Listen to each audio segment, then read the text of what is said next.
Adventureport is the new for 2023 themed area coming to Kings Island. This is a retheme of the area in between the Action Zone and Coney Mall. Cedar Fair has been upping their theming game in recent years, and this is just the latest example of this. Find out why this is a good thing for not just Kings Island, but the entire chain in this video. Recently, Cedar Fair has been adding backstories to their roller coasters. Steel Vengeance at Cedar Point has the whole backstory of Frontier Town. Copperhead Strike at Carowinds takes you in and around Granny's Moonshine Barn. Then Kings Island did this as of late with Mystic Timbers in the Shed in 2017, and later with Orion in 2020, which was also accompanied by the refreshed Area 72 section. This land includes some fun space theming and Easter eggs to past attractions. In 2022, another Cedar Fair park in Kings Dominion did something similar when they unveiled Jungle Expedition. This was a retheme of the former Safari Village area, and it turned out great. It's very immersive between the thematic architecture, atmospheric music, and a ton of little details.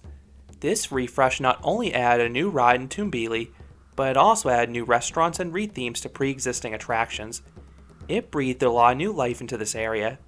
This became the new benchmark for theming in the Cedar Fair chain. Earlier this year, Carowinds announced the Crossroads area would be transformed into Aeronautica Landing. This area over by Afterburn never had the best atmosphere, but that'll all change in 2023. 4 older rides are being retired, and 4 new flat rides are being added. In addition, the Dodge and bumper cars are being rethemed to hover and dodge, 2 new dining venues are being added, and there'll be some new theming around the whole land.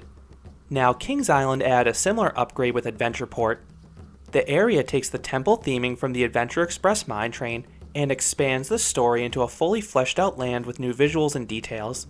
This used to be a section of the park I'd breeze right through while walking in between Orion and Banshee, but not anymore. This project will also include some additional theming for Adventure Express and add 2 new rides. The first will be Cargo Loco, a Zamperla teacup ride. If you've ridden these models at other parks, these are fantastic if you love spinning rides. These cups are super easy to spin, so you can get a very dizzying ride experience if you'd like. The second ride is more intense. It will be a Zamperla Endeavor named Soul Spin. This is the spiritual successor to the old Enterprise attractions, which is a nice homage to the former Skylab that ran at Kings Island from 1986 to 1997. The Endeavors have solid forces, send guests head over heels countless times, and they can have really nice lighting packages at night. Then there will be 2 updates to dining locations. Hank's Mexican Grill will be changed into Enrique's.